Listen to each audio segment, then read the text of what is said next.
Whoa. Howdy, howdy, howdy. Mr. Chris, a couple minutes ago, hello to you as well, sir. Welcome. Oh, I don't have my light on. Oh, that would explain it. I don't have either of my lights on. Wow, hi! Ah, see? Mood lighting. Ooh. Okay, so welcome, nerds. I actually got the starting soon up on time today. Just kind of had some other things to set up that I got that going specifically so that we would be on time, because the last couple we've started a little late. So welcome. I know it is still technically late, even though I was halfway ready. I don't think we have anything to speak of for housekeeping before we jump into getting into this really juicy news we've got today.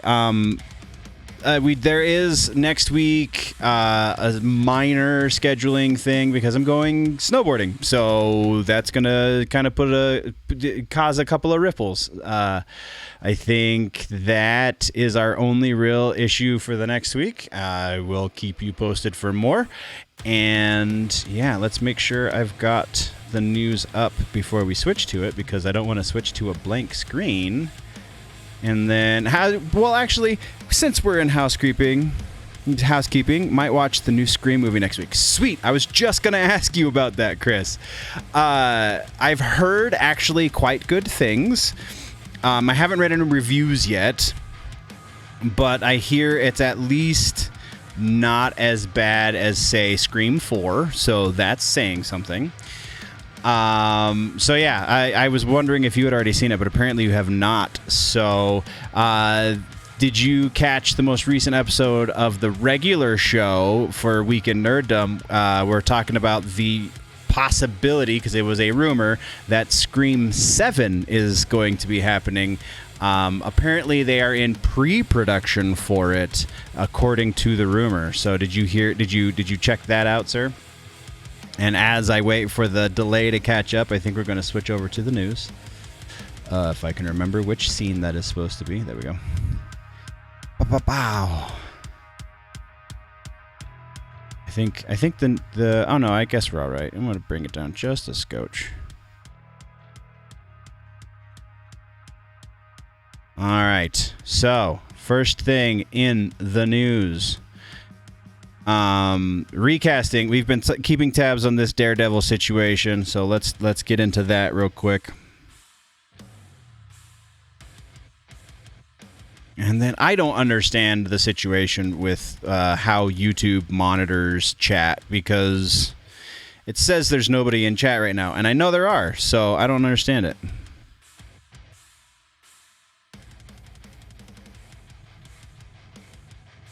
You got the worst luck. Oh, that sucks, man. But yeah, definitely. I have heard that it is worth watching, if nothing else. It's worth going to the theaters to catch. So, yeah, I strongly encourage theater going, because it's always fun. All right, so first piece of news. Cosmic Book is where we start. We are talking about Daredevil Born Again. Apparently we're doing some recasting. So recasting has begun for Daredevil Born Again at Marvel Studios. Recast the role of Kingpin's wife from the Netflix series, which kind of makes sense. She factored it pretty heavily into the first season, so still though, in the scheme of things, fairly makes sense. With the news that the first episode will be directed by Michael Cuesta, Homeland, comes word that Kingpin's wife, Vanessa Fisk, will be played by Sandra Holt in the MCU. Marvel TV Netflix series featured Ailette Zurer as the character in 11 episodes, who also played Superman's mom, Lara, in Snyder's Man of Steel.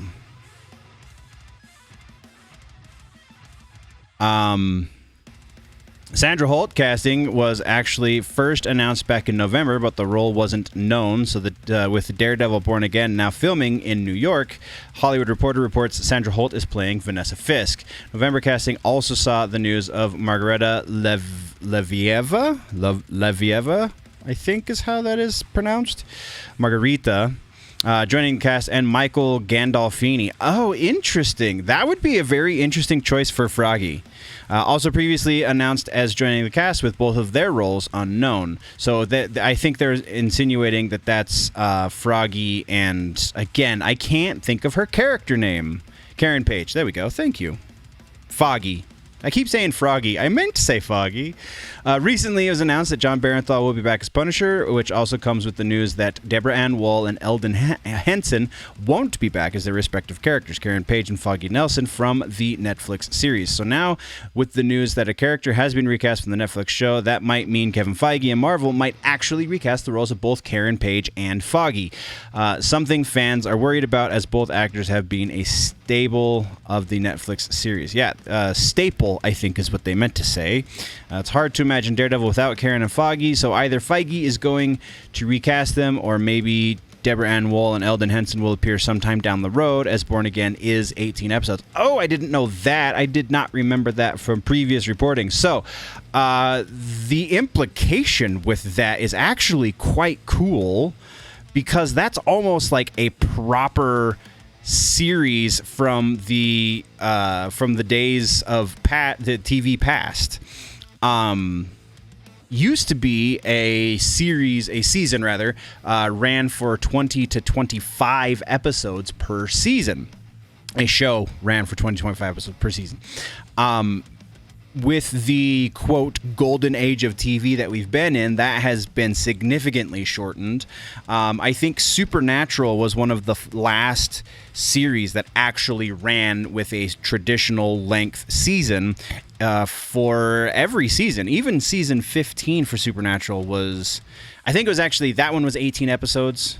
No, that one was 22 episodes. I lie. So yeah, even the final season of Supernatural was a proper length season. So, I don't know. There's a lot going on behind the scenes. We have Bob Iger saying that we need more quality out of Marvel shows. We have the announcement from Feige and Iger saying that they're going to slow down on the release of Marvel properties. I think that's a mandate from Iger to Feige. And then we also have like the reporting of the numbers. Everything's been doing fairly poorly by comparison. I mean, you think of the heyday and Avengers, what was it, Infinity, or was it Endgame? One of the two, or maybe even both at this point, have made over $1 billion. I know Endgame made over $1 billion in theaters. I think at this point, with streaming and sales and things, that Infinity Saga also has made over $1 billion. So you compare that to where we're at now. Let's actually pull that up. If you look at, go to the Googles, and the Googles say, how much money did Ant-Man and the Wasp Quantumania make? There. So $622 million. So they're over $500 million. But if you look at the first Ant-Man movie, $2 billion. That's what Infinity War was $2 billion. So yeah, Endgame was over $2 billion as well, I would imagine. But then Captain Marvel was over $1 billion. Ant-Man. So we've grossed more than the first Ant-Man movie. But how much did it cost to make? How much did Ant-Man and Wasp cost? 200. So we're netting approximately 200 million. Because again, if it costs 200 million to make, which this is very much underreported. Like, I don't believe 200 million at all. But if we go with the numbers that are readily available through Google, 200 million equals 400 million, because they spend at least the same amount for marketing as they do for the actual production. So we're at 400 million. So that puts us at 222 million roughly profit, which is in the green, but just barely in terms of a Marvel movie. So let's say, how much did Avengers Infinity Saga. Infinity War, rather. Infinity War. Infinity Saga is the name of the phase 1 through 3 or whatever. Cost. 316. So that's a significant difference. We're looking at go away. We're looking at just over 600 million, and then they made $2 billion. So that's a significant payday.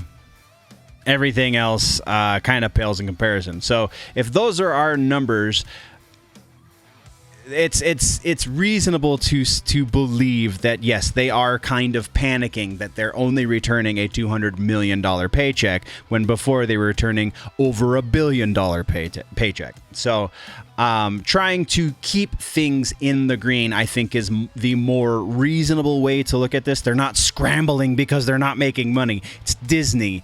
They could stop producing movies today and still maintain all of their other businesses and probably stay in the green for a good half a decade to a decade. I would say 5 to 10 years without any new income. They would probably still be able to pay the bills, I would venture to say.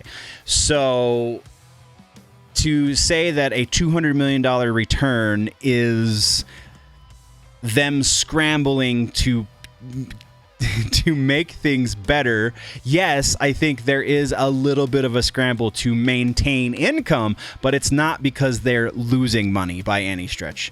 Some of their properties, yes, I would say are close to even. I don't think anything, though, is in the red. I think everything they have is green, but it's just a matter of how green. So with them bringing all of that back down into this 18 episodes and the announcement from Iger and Feige that they're going to minimize, and there's actually rumors we talked about in the regular episode this week as well, where with the rumors of movies getting shuffled around, this tells me that they want to fill that void with something that they know the fans are going to like, or they think they know the fans are going to like. I would say that whatever they're going to do to Born Again, the first probably 5 to 8 episodes are going to be a mixed bag at best. It's going to take them a while to really find this character. It's good that they have Charlie Cox because he knows this character very well from his time at Netflix, and probably since then. I would imagine he's done his share of research, but I don't think the first few episodes, they're going to be very mixed as far as reviews go as well. I'm calling that one right now. I think 18 episodes, though, gives a lot of time to work out the kinks and shows that Marvel is serious about giving the fans, or at least paying lip service to giving the fans something that they want. So I think this is a sign of positive motion. I think there is a definite possibility that we are moving in a good direction with an 18-episode season. I think they definitely 100%, I agree 100% that they definitely need to scale back their output, because like hardcore fans would be down if they were catering to what the hardcore fans wanted, but they're not. So they're upsetting the core fan base of, these are the people who have been reading comic books since they could read, and so they know these characters probably better than most of the writers know these characters. And we have this modern movement in Hollywood where everything needs to be deconstructed, and we need to break it apart and rebuild it into something else, and that doesn't sit well with existing fans. The storytelling is subpar, so new fans aren't as willing to go see everything unless it's something they're passively already a fan of. So like when we get an X-Men movie, or if we ever finally get a good Fantastic Four movie, those will do well, but it's because they already have a built-in normie fan base. Because again, hardcore fans are going to go probably see most things. At this point, I don't even know if they're doing that for Disney Marvel, because they've kind of steered this ship in such a wonky direction. So that's the direction that they're going, is they're like not really doing what the hardcore fans want and not doing enough to keep new fans in to justify this output. So if they slow down, maybe give the hardcore fans a couple bones to chew on, and then also tell good stories with fully fleshed out characters and don't just do a Marvel, then I think, yeah, that's a recipe for success going forward. That's not what they've been doing, and hopefully they're learning from that mistake. Though it is a massive ship to right in a proper direction.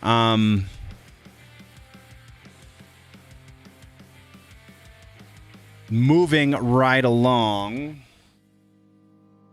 Take a drink of our oat milk.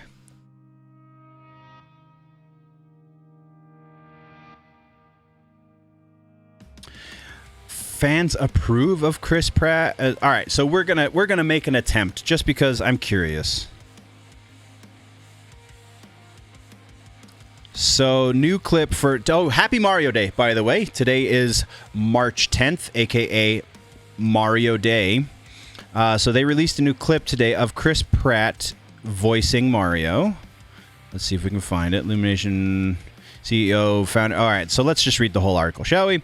Fans approved Chris Pratt as Super Mario, which follows the release of a new clip, and today also happens to be Mario Day. Check out the new clip and reactions on Twitter below. Chris Pratt was first announced voicing a character. There was still a bit of backlash as the actor isn't Italian or a person of color.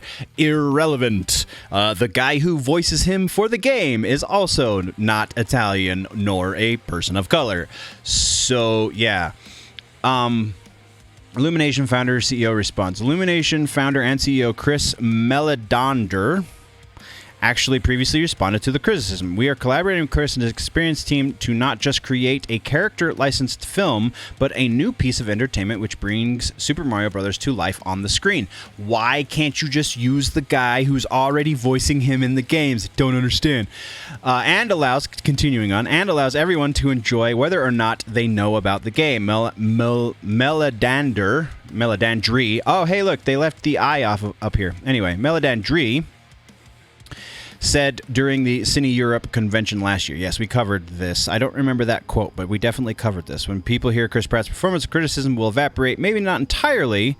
People love to voice opinions, as they should. Hey, at least he's acknowledging that. That's a cool poster. I really like that Japanese poster. That's awesome. I want the next Nintendo console to look that good. What does John Leguizamo think? I don't care. We've covered that. Fans now support Chris Pratt Mario. All right, so this is the change. Well, with footage from Super Mario Bros. Movie having been released, especially the latest clips, fans have changed their minds and now support Chris Pratt.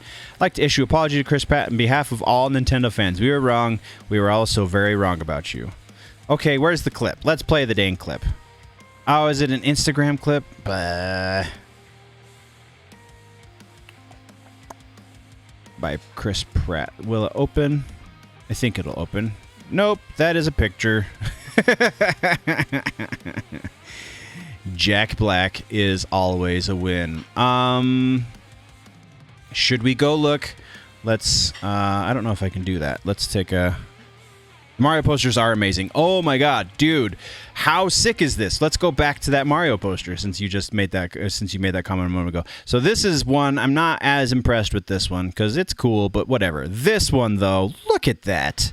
I mean, like, you can even see the texture in the scales of Bowser. Like, even on his hand, that is just a really awesome. And then just the composition. Let's take a look at composition. Here, let's see if we can do this. Open in new tab. I don't remember how to go full screen. Nope, that's not the same as it used to be. So, screw it. We'll just go bigger. And bigger. Okay. And bigger?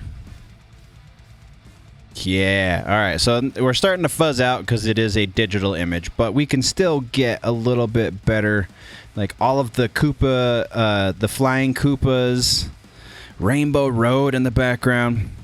But compositionally speaking, we have Let's do our rule of thirds. So bottom third, middle third, top third. Our top third we have in the first square of your rule of thirds, you have Bowser's face. Right in the center, right about where the intersection would be for top and left third, you have Mario's face. So all on points of interest if you're looking at your rule of thirds.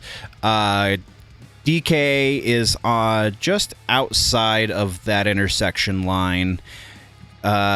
Your points of interest here, we have, I can never remember this character's name, and I feel so dumb because it's so simple.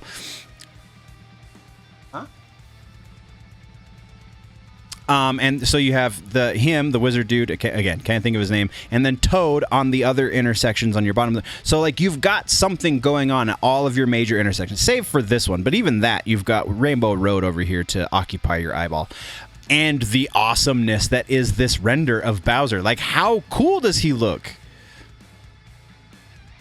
Bowser's Castle, Toad Island, just looks so awesome. I dig it so much. This is probably going to be the first movie in a long time that I go see in the theaters. Not going to lie. Should we? I'm gonna send this off. Kamek, thank you, Kamek.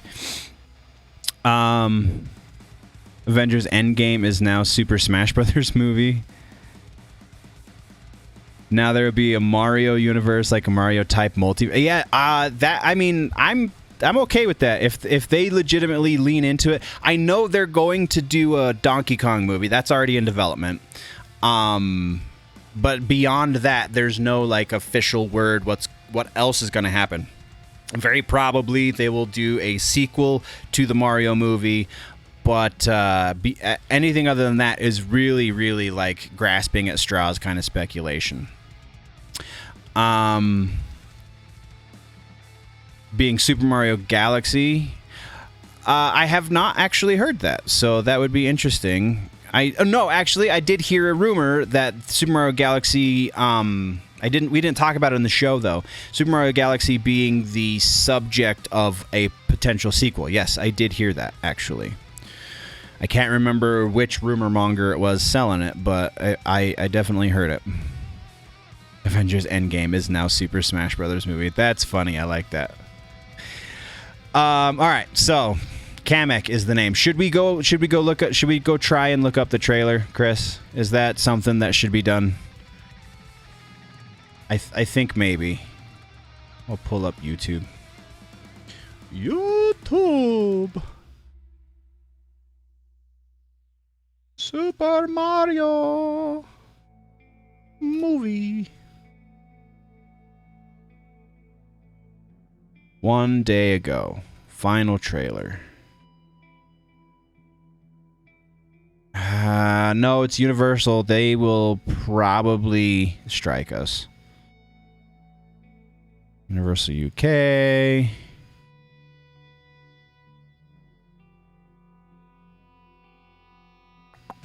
Illumination. What if we do it from the Illumination page? I mean, IGN plays this stuff all the time.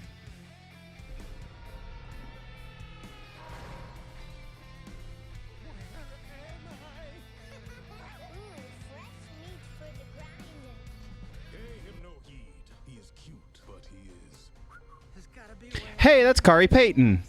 The only hope is the sweet relief from death. Oh, you've got to be kidding me. That's Goombas, whatever those things are. By the Mushroom Kingdom. Bowser is coming. I'm not afraid. I'll do anything for my brother. We're going. oh, still just sounds like Chris Pratt, man. You asked for it. This is fun. We're gonna get hit. I can see it coming now.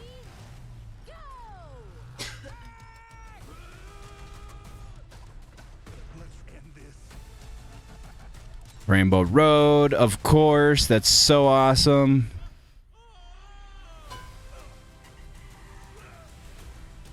Still just sounds like Chris Pratt. I don't understand why anyone has changed their mind about. That's cool. That's awesome. All right.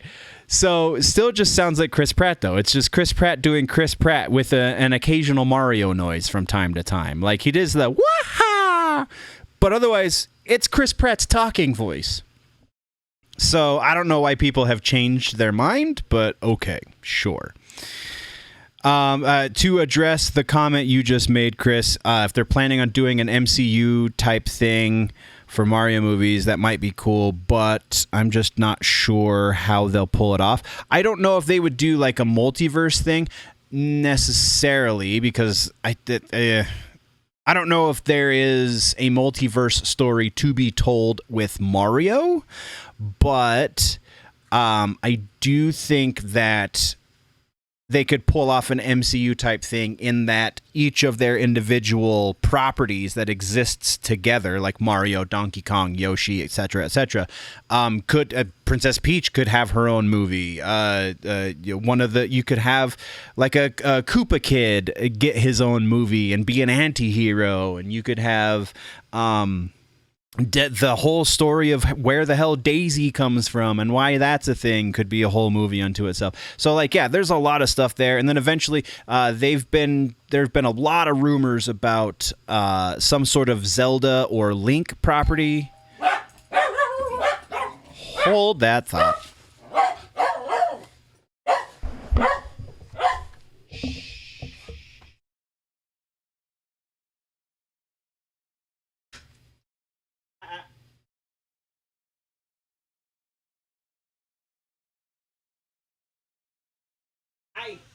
I don't think so today.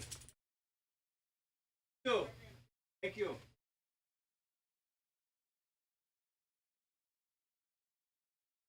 Next time I will get.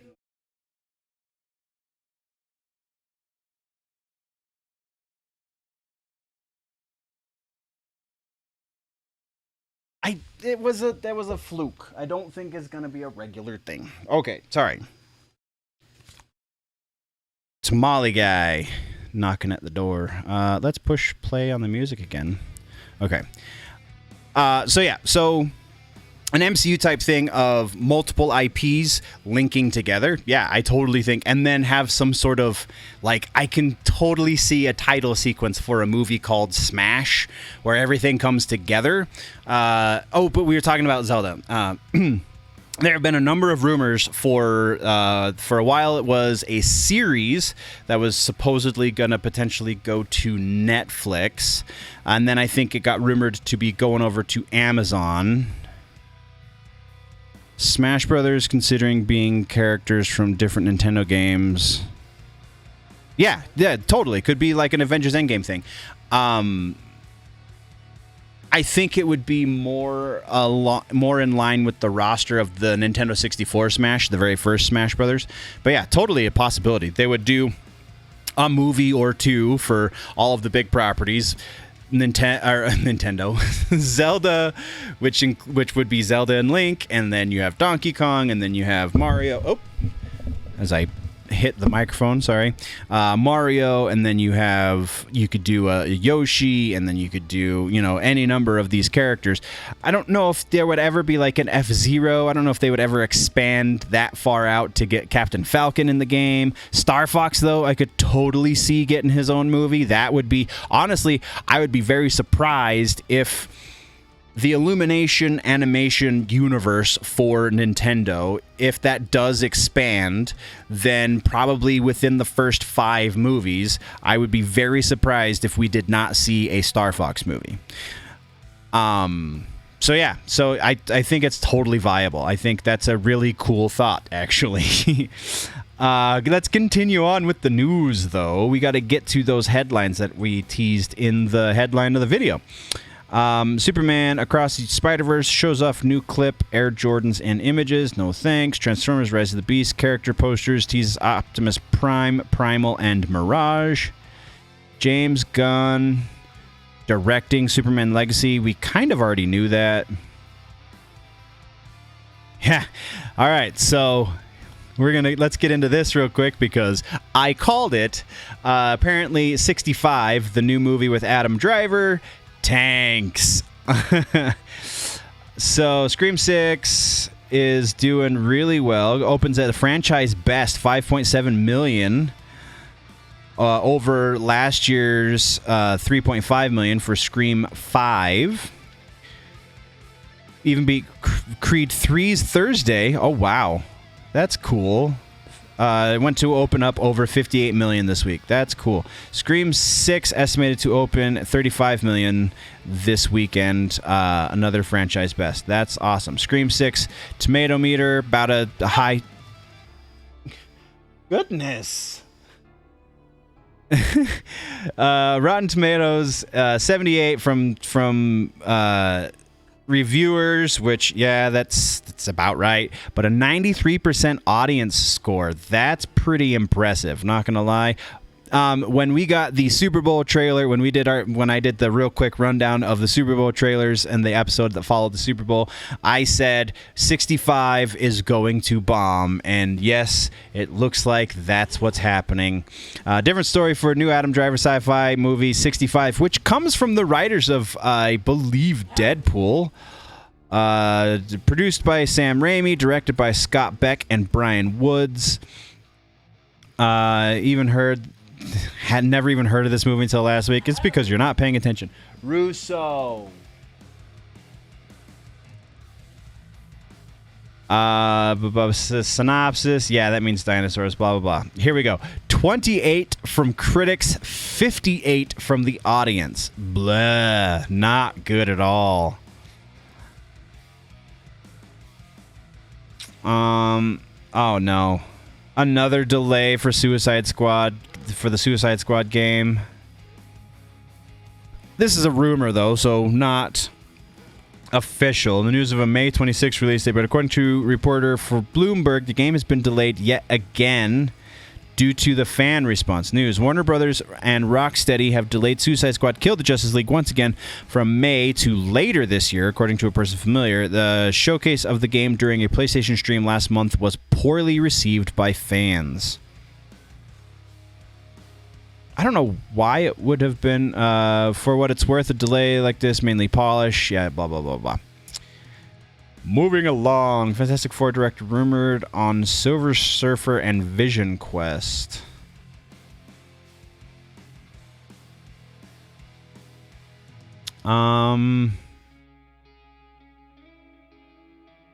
Let's check it out, because there might be something more from Silver Surfer. Matt Shakman said to have signed a major deal with Marvel Studios. Rumors surfaces that Fantastic Four director Matt Shakman has signed a big deal with Marvel, which includes a Silver Surfer series and the Vision Quest series set to be in development at Disney+. Shakman is known for WandaVision previous to Marvel. Shakman directed a couple of episodes of Game of Thrones, 40 episodes of It's Always Sunny. Really? Interesting. I didn't know that. Did not realize they were the same person. Okay, cool. According to Jeff Snyder via YouTube, who dropped... Okay, so that's the source. Information as a rumor, but that Shakman has signed a multi-picture deal with Marvel Studios that potentially includes directing episodes of the WandaVision series. Okay, so he's not going to be like the showrunner for WandaVision. He's just going to direct some episodes. Sure, that's believable. Featuring the return of Paul Bettany from WandaVision, and Shakman will potentially executive produce the Silver Surfer series, which is very much still rumored, not actually confirmed yet. Overseeing everything related to Fantastic Four in the MCU, much how John Watts has always directed Spider-Man, Ryan Coogler with Black Panther, and planned spin-off shows, add James Gunn and his Guardians of the Galaxy movies and characters, as Gunn was involved with both Infinity War and Endgame. Cool. Okay. Brie Larson, A Nightmare. Marvel in chaos with Blade and Mahershala Ali. Feige can't catch a break. Blah. This was one that I saw when I was trying to put the headline together that I was intrigued by. Jenna Ortega is in talks to reunite with director Tim Burton for Beetlejuice 2, so she must not have been put off too much by his racism, right? Ortega stars in Netflix uber popular Wednesday series and has Scream 6, not Screen, coming out this week. In addition to hosting SNL this weekend. According to details, multiple sources have filled in THR that Jenna Ortega is circling Beetlejuice 2, set to play the daughter of Lydia Maitland. Her character originally played by what wasn't it? Dietz? Wasn't Lydia's last name Dietz? Am I losing my mind?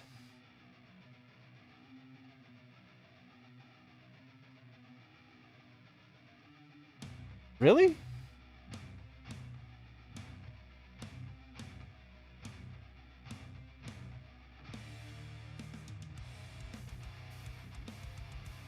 So, okay. So why would they have? Okay, so because you guys can't hear her because she has doesn't have a microphone. I was just informed. I remember this now that she said it, but my girlfriend is reminding me that the Maitlands are the people in the first Beetlejuice movie who owned the house before the Dietzes. So why would they have her listed as Lydia Maitland, do you think? That's weird. The daughter of Lydia Maitland, the character originally played. Now, it was Lydia Dietz. Along with Tim Burton, Michael Keaton is also said to be back as the titular character, with Winona also back, and shooting is supposed to start late May or June. I don't know if we talked about this, but it has, I believe, has been confirmed to at least be in development. Whether or not it gets greenlit is still a rumor, but it has been confirmed to be in development. I don't remember who owns the rights to it right now, actually. I think it's safe to say that Jenna Ortega would be perfect casting for the sequel. Yeah, I think she would be great as a young Dietz. Alec Baldwin and Gina Davis are the Maitlands. Jeffrey Jones and Catherine O'Hara are the Dietzes. I don't remember who Sylvia Sidney was. Flick was released on March 30th, 1988, which is well before many of your times, I'm sure. Jenna Ortega saved Wednesday. Sure she did.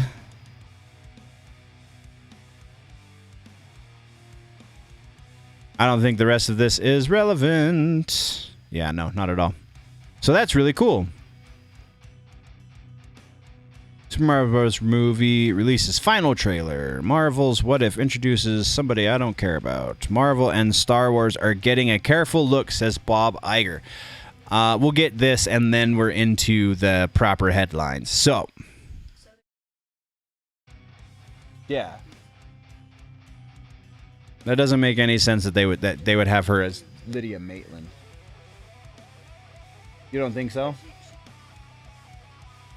Fair. Disney CEO Bob Iger. This is we alluded to this earlier when we were talking about Disney stuff, but here is from the horse's mouth. Effectively, made comments about Marvel and Star Wars in that they are both getting a careful look, reiterating that he said what he said at the recent investor meeting, that it's all about quality over quantity, which is good. Iger attended the Morgan Stanley Technology, Media, and Telecom Conference and was asked about the health of Disney's big franchises, which include Star Wars and Marvel. On Marvel, Iger said, there are 7,000 characters. There are a lot more stories to tell. What we have to look at Marvel is not necessarily the volume of Marvel stories we're telling, but how many times we go back to the well on certain characters. Sequels typically work well for us. Do you need a third and fourth, for instance? Or is it time to turn to other characters? So this has been read as an allusion to Ant-Man, because we just got our fourth Ant-Man movie. If it's a good story, I don't care who the title hero is, as long as it's a good story. So why this should be irrelevant, because these characters have been getting new iterations for literally decades. So sure, go back to the well as often as you have a story to tell. Don't go back to the well because you feel like you have to. Don't go back to, don't try and resurrect this character because it's the only way you're going to make money. Because if you're going in it to make money, this is advice that many people have given on like how-to YouTube kind of channels where they're giving advice on, you know, motivations and things. If you're making a YouTube channel just because you want to make $1 million, well, then you're probably never going to make $1 million because you have no idea what your voice is. So if you're going back to the well, to use Iger's phrase, on a certain character because that character has previously done well and not because you have a story that can only be told with that character, then it doesn't matter if it's the first time telling a story with this character or if it's the 70th time telling a story with this character. It's not going to do good. If there is a genuine desire to tell a story, if there is something that can only be tackled by this specific character, if you say have something that is perfect for Captain Marvel, it doesn't matter that Brie Larson is a man-hating feminist. It's going to be a good movie because there is a story to tell. If you're only doing this because there's contracts and money involved, then you're doing it the wrong way and it's not going to pay off. So continuing with the article, I apologize, we keep birdwalking. Continuing with the article, Iger added, there's nothing in any way inherently off in terms of the Marvel brand. I think we just have to look at what characters and stories we are mining. And if you look at the trajectory of Marvel over the next 5 years, you'll see a lot of newness, he said. Now we're going to turn back to the Avengers franchise, but with a whole set of different Avengers as an example. Worth a mention is that Iger's comment come after Ant-Man and the Wasp Quantumania bombed big time at the box office. We already covered that as the third movie of that franchise. Third? I thought it was the fourth. Nope, third. I was wrong. Comments also follow Thor: Love and Thunder, the fourth. That's the fourth. There we go. Fourth movie of that franchise not being received well by fans. Yeah, because they're telling the same story. Again, you only go to a character. You only bring out the big guns, which now includes Iron Man, the previous to the MCU. Iron Man was a B-list character at best, but now that Iron Man is a popular character, you don't just bring in a new Iron Man because the previous Iron Man's contract is up. You bring in a new Iron Man. You bring in a new actor to play Iron Man. But only if there's a story to be told. You don't just do it to do it because you want to make money, because that's, again, there's no heart in that, and obviously the return on investment is not going to be there as they're learning.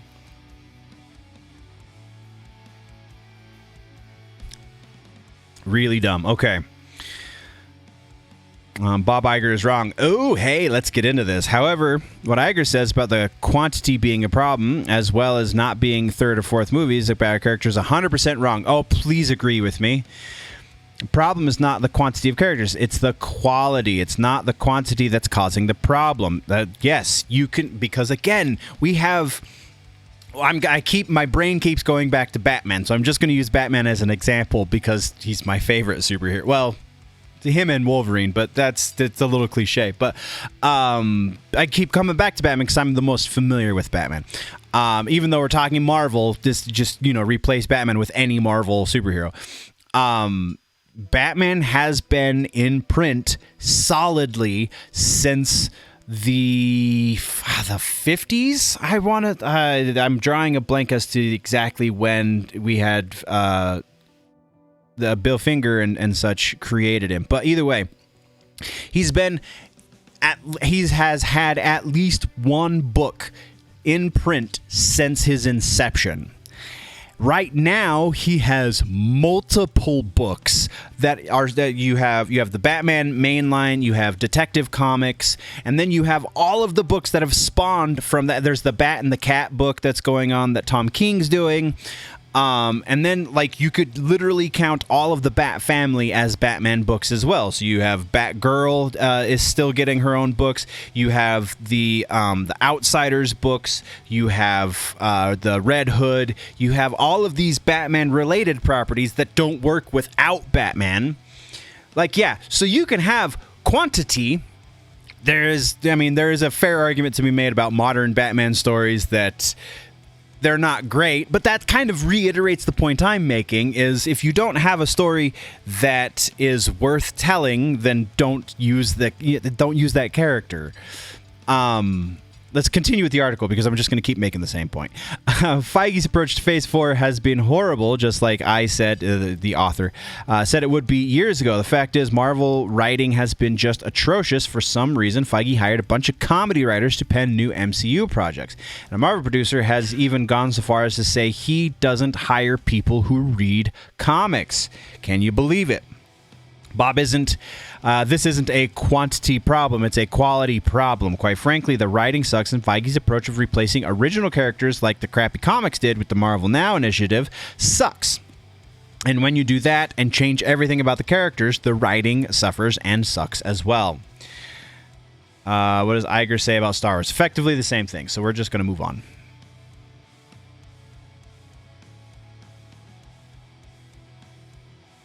So we have Batman Cape Crusader. So this was one that we talked about potentially happening a few months back. Actually, I think we reported on this one of the final episodes before the off season. So finally getting an update on that. Batman Cape Crusader, the animated movie, the Bruce Timm animated movie produced by J.J. Abrams, that involves Matt Reeves and Ed Brubaker. But Bruce Timm is the one of the creators of the original Batman the Animated Series, so that's why this is significant. But Batman Cape Crusader moves to Amazon. Batman Cape Crusader animated series passed over by HBO Max has landed a new home at Amazon. While the deal hasn't officially gone through as of yet, Hollywood Reporter reports Prime Video has given the series a 2-season order. Oh, I'm super excited about that. HBO Max decided not to go forward with the series just last year, but the series continued with production and has shopped around with Netflix, Apple, and Hulu, passing on the project, which eventually landed on Amazon. Bruce Timm is behind the project, along with J.J. Abrams, Matt Reeves, and comic book scribe Ed Brubaker. I'm super excited that Brubaker and Bruce Timm are involved with that. Matt Reeves, maybe a little bit, but definitely not J.J. Abrams. I like J.J.'s original stuff. I don't like when J.J. takes other people's toys and tries to do something with them.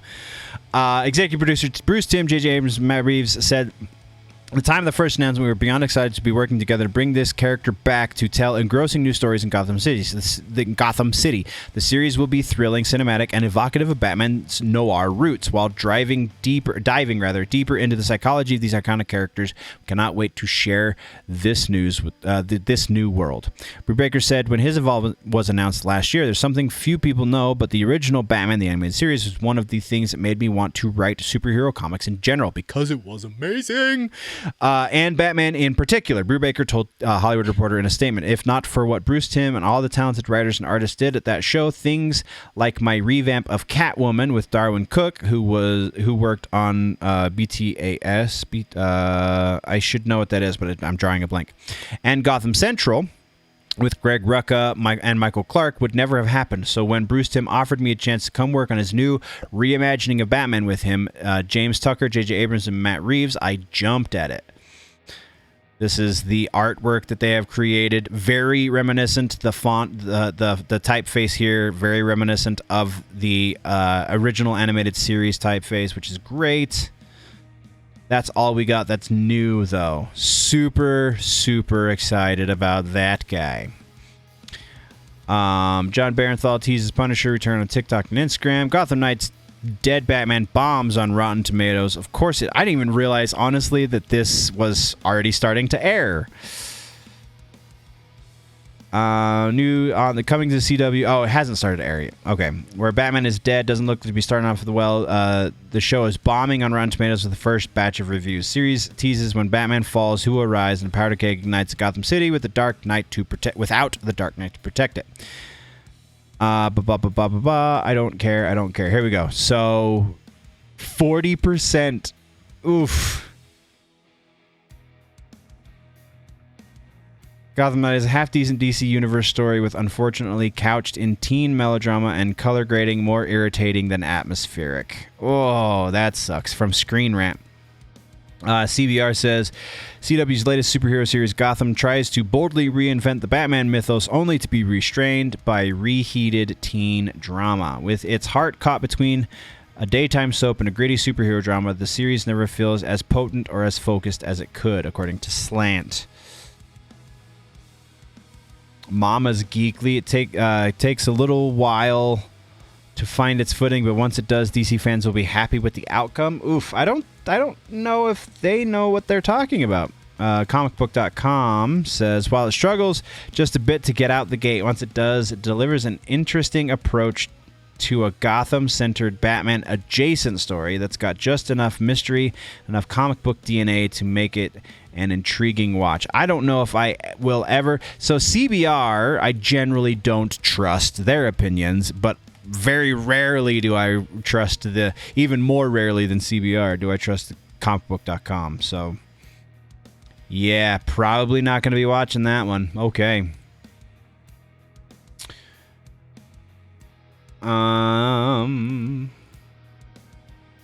What was the other headline? I don't remember. Oh, yeah, it's down here, isn't it? I don't remember what the other headline is. Hold on. Avengers. Oh, that's right. Okay. James Spader. Where's the Avengers one? Right there. Okay, so we got a minute. We got a couple of articles between here and there. Immortal Hulk. That's good. I can get behind that. We're gonna skip it though. Indiana Jones 5 gets an official rating. Don't care. Flash. Michael Shannon on Multiverse Sod. Don't care. Acolyte shares same tone as Andor. Reveals lawsuit. Interesting. So, I think we're going to learn. Yeah, I did not talk about this in the most recent episode because I kind of wanted to let it breathe a little bit. So we're talking about it tonight. But the Acolyte is apparently getting sued. And so a lawsuit has revealed some things about the show that seem it is in similar tone to Andor. The article reads, it's learned that the new Star Wars series, The Acolyte, shares the same tone as the Andor series, which is really liked by those who have watched it. I still have not yet watched Andor, though I have heard pretty good things. Once you get past, I believe it was like episode 3, it really starts to get really good, though I don't think it ever picks up in the pace. So, it's just not a thing that's, for whatever reason, not on my radar. Anyway, info comes from a report regarding a lawsuit filed by producer Karen McCarthy, who was brought on board to executive produce The Acolyte, but was let go 2 weeks later. McCarthy is now suing Disney for breach of her contract, where as a result, she missed out on producing the Apple TV series starring Colin Farrell, Sugar. That's not at all as McCarthy claims. Disney didn't pay her and only wanted to pay her for 1 day of work. Quote, as a result of bad faith and wrongful termination, defendants deprived Miss McCarthy significant employment from which she would have earned millions of dollars over the life of the series, states the lawsuit. Regarding the Acolyte filming, started back in October on the 8 episode series, wherein Deadline reports about the lawsuit. The series is described as, quote, seemingly with the tone of the Tony Gilroy created Andor mystery thriller. The Acolyte is set in the murky end of the High Republic, which is the era before Star Wars flicks kick off. That sounds actually pretty cool. And continuing on, Andor is a really good series, and sure, while it's a slow burn, it's well worth the watch. I do trust the opinions of Cosmic Book, generally speaking. So Disney and Lucasfilm going with what seems to be more serious and less goofy approach to The Acolyte sounds pretty promising. I must agree. Still haven't watched episode 2 of Mando, sadly, but I will before the next episode, so we can talk about it in the next That Just Happened episode. Fans are getting tired of the goofiness. Yeah. Don't care about the rest of that article.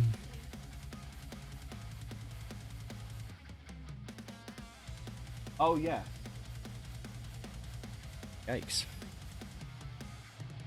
Did it say from... Huh? Okay. Well, we will get there. Right now, gonna kind of gloss over some of these. Rumor, I think we might have talked about this, actually. I'm gonna go look at my notes real quick. Hold that thought. Notes from the last regular episode. Rumor mill. Yeah, we did talk about this. I did not get it from Cosmic Book, though, so that's really cool that they're... I probably actually reported on it at the same time, but it was as this one was getting posted, I would imagine. Anyway, Kevin Smith's He-Man. Oof. Melissa Benoist replaces Sarah Michelle Gellar as Teela. Interesting. Melissa Benoist will voice Teela in Kevin Smith's Masters of the Revolution He-Man series coming to Netflix, replacing Sarah Michelle Gellar. Series is a sequel to Masters of the Universe Revelation, which was received in 2021, blah, blah, blah, blah, blah, blah. Made the announcement on Wednesday. 40th anniversary He-Man is more prevalent in pop culture than ever before, which is why we're especially excited to bring the force that Melissa Benoist into the fold. Melissa already exemplifies every aspect of Teela's formidable personality, and we know she will continue to showcase the same heart. I would imagine this is Kevin Smith pulling some strings because he's friendly with Benoist because he's directed her in Supergirl on, I think, 3 or 4 episodes. That's actually pretty cool artwork. I could dig that.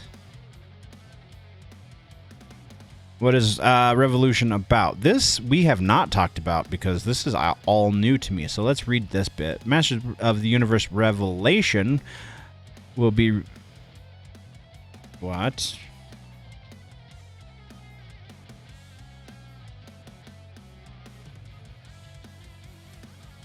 Revolution. Oh, editing is a beautiful thing. Will be released on Netflix 2024. It's the next epic chapter in the Battle for Eternia.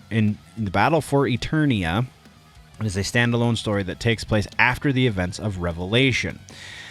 Revolution is an all-new story that brings the focus to He-Man versus Skeletor like you've never seen before. It's technology versus magic as He-Man and the heroic warriors face the forces of Skeletor and a deadly threat to the planet. Kevin Smith is the EP along with Rob David, who writes and produces He-Man and the Masters of the Universe animated series, which is a little bit more actual He-Man and a little less virtue signal. Ted Baselli, Christopher Keenan, and Frederick Sully. Mattel Television is producing. But that's all they're giving us. In Revelations, the end of the season showed Skeletor in the final episode in the Snake Mountain, where Skeletor rages at Triclops and his tech cultists for abandoning him, so Skeletor attempts to destroy their motherboard. However, the motherboard comes to life and begins assimilating Skeletor, revealing itself to bear a Horde insignia. Long story short, in He-Man lore, Hordak is the leader of the Horde, who is actually the villain of the She-Ra series. Oh, that's cool. That's why it sounded familiar. Okay. Various cybernetic characters. That's really cool. Hopefully, it's good, because I like the premise so far. All right, I think that gets us right about to where we want to be. Marvel releases Empower on Disney, blah, blah, blah. Teenage Mutant Ninja Turtle is white, not black. Check the facts. Or kind of Asian, whatever. Daredevil Born Again, we talked about that. Let's talk about this.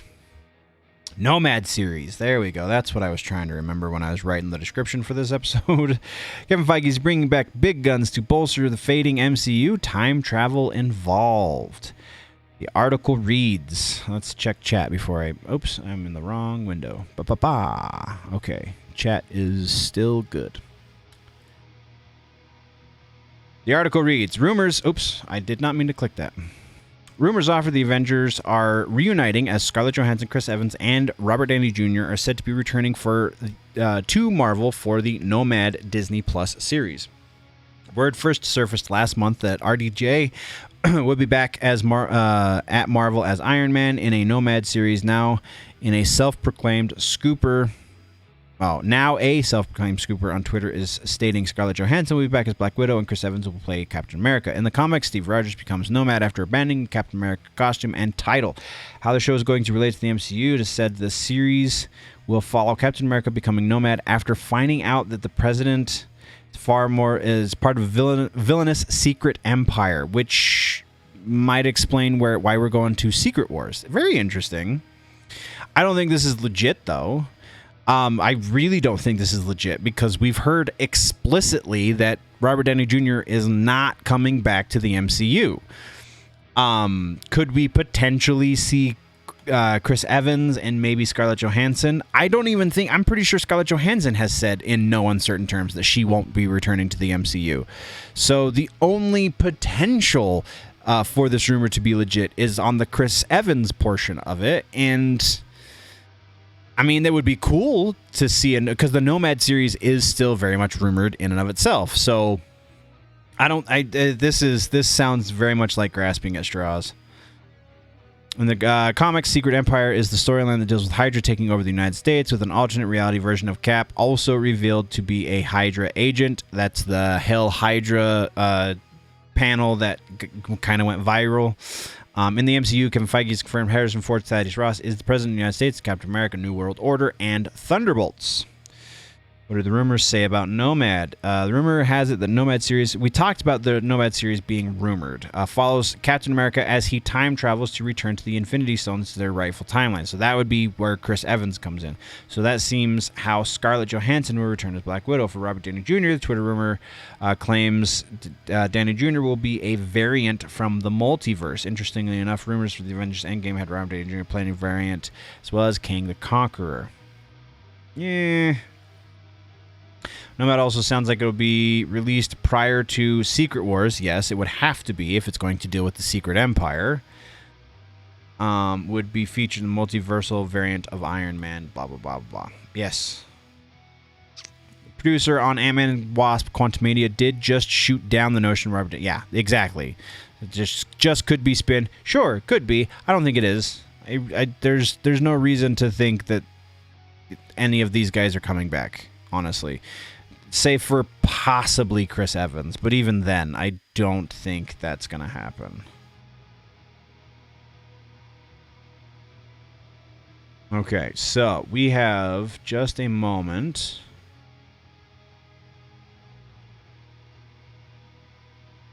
You read that TMNT article earlier today? Oh, this one here? The April O'Neil thing? Woke Hollywood back at it. We talked about this in the last episode, the last proper episode of the Weekend Nerddom. Woke Hollywood back at it, replaced another redhead character with... Oh, that's right. The animated... That's right. She was redheaded. That's funny. I totally didn't even make that connection. Seth Rogen's Teenage Mutant Ninja Turtles Mutant Mayhem CGI animated movie. It's not the first time, blah, blah, blah. Nickelodeon Rise of TMNT animated series also replaced April with African-American girl. Latest Citrue, the question of April O'Neil's skin color has once again brought up where the woke lefties claim April has always been a person of character, and that if you think April has been white, you must be racist. Of course. All right, so I'm gonna, because you do like the Ninja Turtles, Chris, I'm gonna show you. It sounds like you may not have watched the most recent episode of the regular show, so let's just go check out. I'm going to show you this Bounding into Comics article about the same thing, because they went into a little bit more detail and are not so hardline. Oh, obviously they're dumb, which is honestly kind of refreshing for Bounding into Comics, because they're usually pretty hardcore in that direction.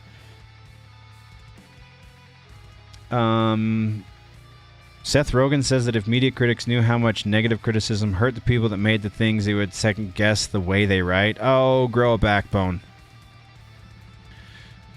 Oh, it's going to take a second to find it. I hate that. I don't like that at all. Ba-bum, ba-bum, ba-bum, boom. Sequel's better than you remember? Oh, Predator 2 was pretty good, actually. Never mind. I was going to knock that article, but... Okay, here we go. Nope, I don't think that's it. Nope. Gotta go back even further. Good lord. Worm's Mandalorian will match up to Disney's sequel trilogy. Also claims viewers influence continuity decisions. Yes.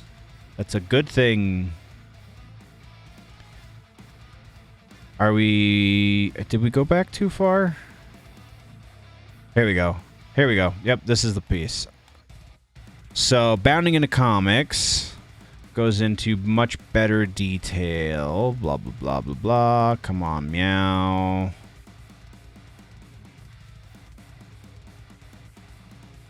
All right, so that's the rise of the Teenage Mutant Ninja Turtles. So notably, though, many defenders of April's race swapping in both Rise and Mutant Mayhem have long attempted to claim that she is initially depicted as black in Kevin Eastman and Peter Laird's original TMNT comic book series. It's nothing more than a misconception that has taken on a life of its own, making her public debut in the second issue of the franchise's flagship title.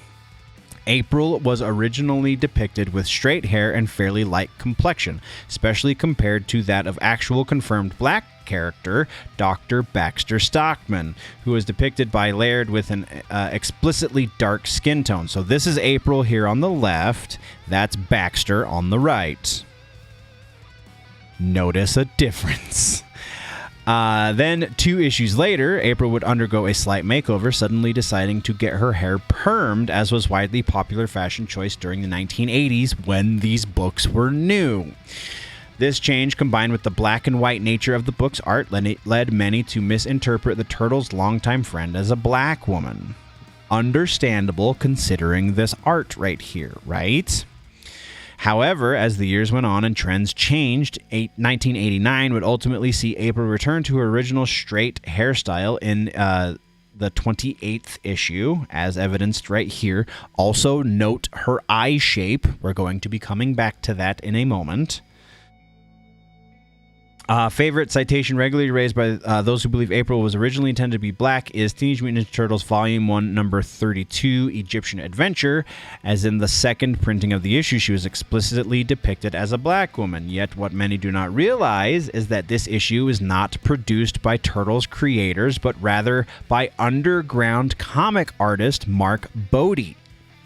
Produced during a period when Mirage was allowing other creators to play with Eastman and Laird's toys, the series published as the stories published as part of this idea, issues number 22 through 44, are considered non-canon. Yes, explicitly not actually part of the Ninja Turtles canon. Further, this mistake was corrected long ago, and all subsequent reprintings of the story have consistently portrayed April with white skin. Yet perhaps the strongest evidence against April being originally intended as a black character is that her creators have long and regularly...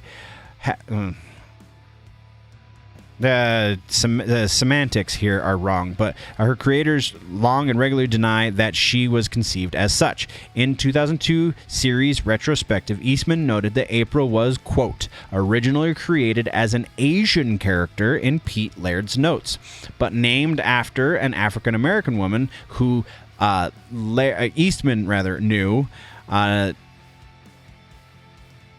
But named after an African-American woman, Eastman, once knew. The character of April O'Neil was introduced in issue 2 and would have a bunch of different looks throughout the Teenage Mutant Ninja Turtles history.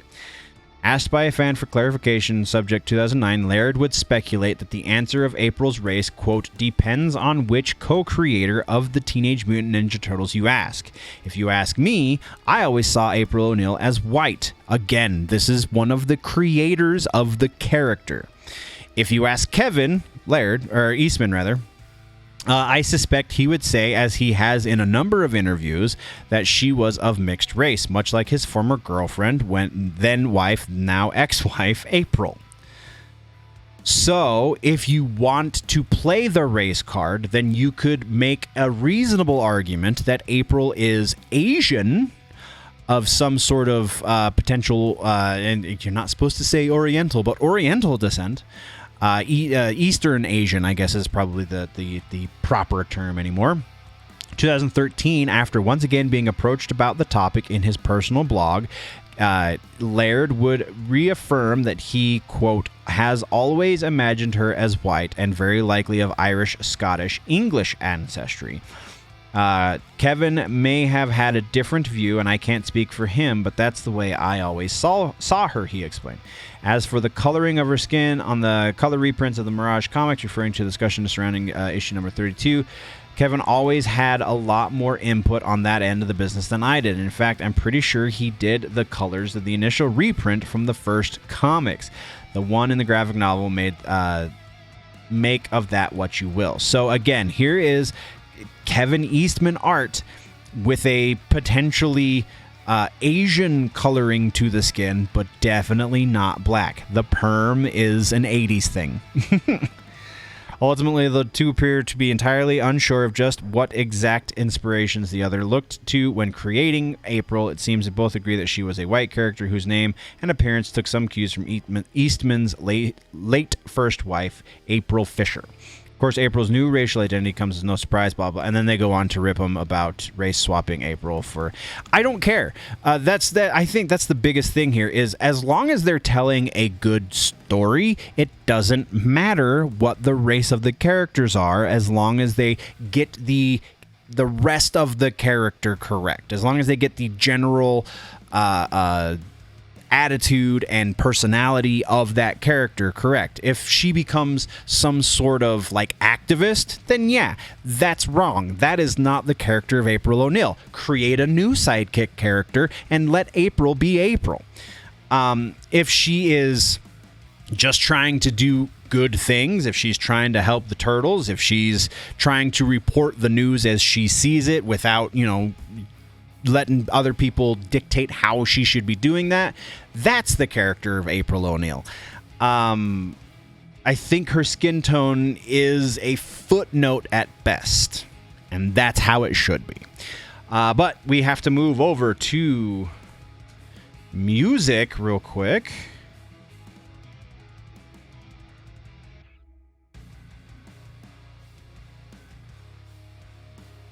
His wife was named April. Whatever she was, I was... Well, his wife was white.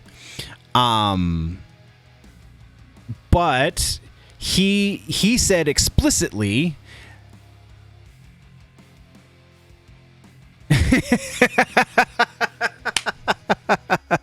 Johnny Boy's Comics, yeah. No. Like the She-Hulk twerk, right? Is that what you're referring to? Yeah, absolutely, for sure. Let's get a twerk in April. Let's get back into that. All right, so we'll go back here. I'll just put it up on Google Image. Mutant Ninja Turtles, Mutant Mayhem. Let's see if we can find that image of her standing. Just because, I don't know, she doesn't strike me as the kind of... I mean, I could be wrong because Lizzo is a thing, but, like, that doesn't strike me as the kind of person who's going to be twerking anytime soon. But that was funny. I do appreciate that.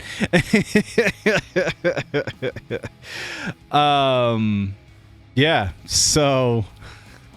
It's ridiculous. I can understand the argument of whatever Eastman's wife, whatever cultural identity or racial identity Eastman's wife had would be whatever April from the comic books would be. But Eastman said very explicitly that he thought of her as mixed race Asian, and...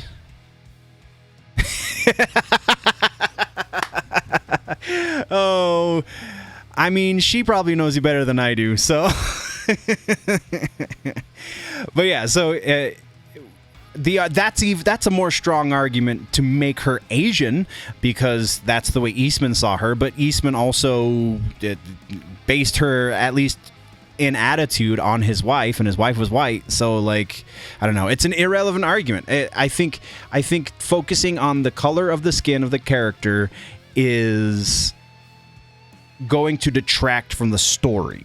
If that happens, then it's broken. If they just happen to make her black, but she still has all of the other character traits, then it's a minor annoyance at best. So they need to just keep that intact. They need to keep the character personality traits and the way the character carries themselves intact, and then you'll have a good Ninja Turtles movie. Because that's the thing. That's the biggest sin that we got from the last two live action movies, was that was not the characters that they were supposed to be.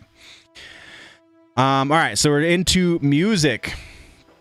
This was the reason why I wanted to jump over to music, because again, my girlfriend just informed me of this. She sends me articles when I'm doing research. It's great. I love it.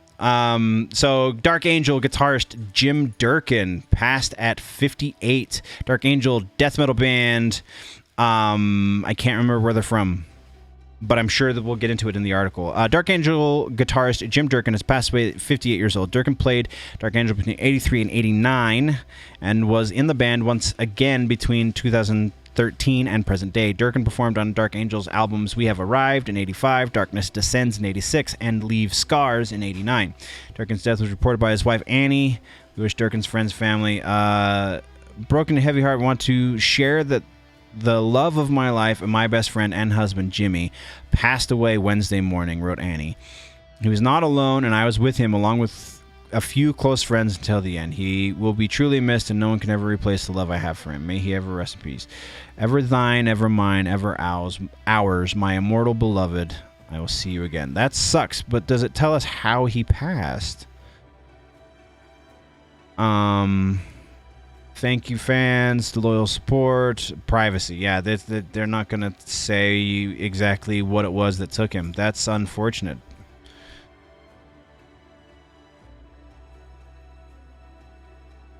Let's see if we can get one or two more headlines for...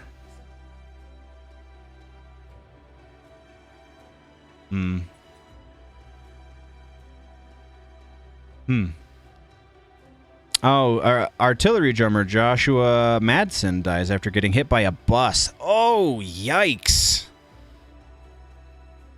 That sucks. I don't know the band Artillery, though. Suicide Silence and his regrets surrounding Mitch Looker album he hates, and much more. Meshuggah streams remastered version of Obzen. That's wicked awesome. Surprise! Limp Bizkit's Wes Borland is streaming a new solo album. Here we go. This is follow-up to that Wes Borland piece we talked about a little while ago. He was recording a solo record. Hey, look, Wes Borland has a brand new solo album, and it's out right now. Far from... Oh, you did? I haven't checked. Far from his wild new riffs in Limp Bizkit, Borland is continuing down an incredibly spacey, almost soundtrack-like path with his solo material. It's fantastic, and you can check it out in full below. We got 9 new tracks. That's pretty awesome. New solo album, Mutiny on the Star Barge, is out today, said Borland. Surprise! I've been chipping away at this one since last summer. He shared studio pictures. I don't know how surprised we should be. Brother Scott Thomas Borland contributed cello and string arrangements to several tracks as well. That's really awesome. I wish I could play it in stream, but I can't because, you know, copyright's a thing. That's pretty cool. I'm probably going to work. We will be talking about that in the next regular episode. Periphery put out their new record, Gent is Not a Genre. Well, at least they're acknowledging it. Joey Belladonna on lip syncing. If I can't sing it, I don't want to be there. Good. As you would expect from the lead singer of Anthrax. Archspire has been playing Twister at their recent shows. Oh, here we go. Converge, working on new music, announces U.S. tour with Brutus and Frail Body. Converge will hit the road this May for a handful of shows around their appearances at the Welcome to Rockville and Sonic Temple festivals. The shows will be opened by Brutus and Frail Body. You can get dates below. In addition to the tour dates, Converge is working on new music. I'm super excited about this one as well. Drummer Ben Kohler took to Instagram to reveal Converge has begun working on the follow-up to their 2017 album, The Dusk in Us, the collaborative 2021 album, Blood Moon, Moon, depending on how you're keeping track. Blood Moon is an incredible record as well, but Dusk in Us is probably some of the more digestible Converge that's ever been out there. That's not saying much because it's still very Converge. Better yet, it'll feature potentially the heaviest riff of our career, so that rules. Absolutely, that rules. Quote, Converge may have written the heaviest riff of our career. A bunch of new songs, and the slow cooker's smelling real good so far. Rehearsal has about 10 times better this time around thanks to my 3 new favorite toys. Tama Drums, Birch, Walnut Kit, Liquid Death, SJC Custom, Drum Snare, and Yamaha Music EAD10. Super stoked about that. Yes, please, and thank you. Trailer looks great. Yes, I'm super excited as long as she isn't green. But yeah, no, I think the trailer that they put out does exactly what it needs to be. It definitely gets you hype about Ninja Turtles, which is good because, again, those last 2 live-action movies were not good. Like, it was hard to sit in the theater, and I did sit in the theater and watch both of them because I grew up on Turtles. Like, I remember jumping off the couch and doing karate moves with my friends because we were Leonardo, and I was always Michelangelo when we were kids, but sometimes I was Donatello, but those are the 2 that generally that I identify the most with. My girlfriend's a Raphael kind of person herself. Raphael is your turtle. Yeah. So yeah, I think that the ooze portion of the trailer is great. I think the fact that they're actually teenagers and not just paid lip service to the fact that they're teenagers also is awesome. The fact that they're kind of bumbling is exactly what we need out of the Turtles. I think that is going to be better than haters want to acknowledge. And that's the important part. I think we need things to just be good. Like, maybe expand the mythology a little bit, sure, but just make a good piece of art with these properties. And the rest can come down the road, I guess. I think 2 additional U.S. tours with Undeath and a Phobophilic. Black Dahlia, new vocalist. I still haven't heard any stuff with the new vocalist. But yeah, two more shows with Undeath. Undeath is great. They're a new death metal band, and they are quite good. Oh, that's right. They have a really long... That's right. I totally... We reported on this when it was announced. I spaced it off. New vocalist. All right. I think it's where we leave the news. It looks like we're gonna get a good Bebop and Rocksteady. Different origin. Not really a different origin. That's the really cool thing is I don't think it's gonna be that different. I think Rogan's definitely gonna want to put his spin on it a little bit, sure, but I don't think that it's going to be that different of an origin. I think it's just going to be kind of tinged a little bit different because they alluded to the ooze in their little interview segment with April that you get in the trailer. They talk about the ooze and she called it goo stuff. But yeah, it looks like they're going to be doing good with Rocksteady and Bebop, unless that's what you're talking about, different origin, because yeah, that definitely looks like there's going to be a different origin to Rocksteady and Bebop.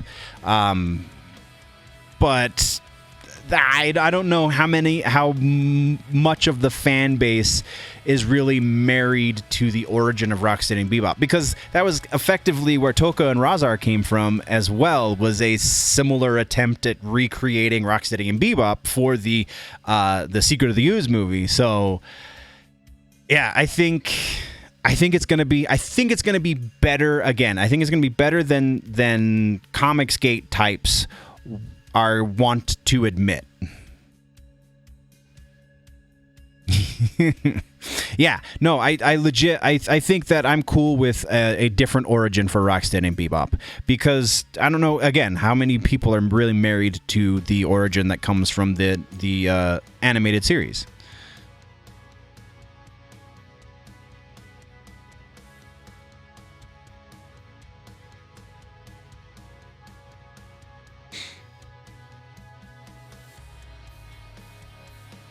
All right, so let's do this real quick. I need to feed my dogs and then get a little food to smash into my face as well.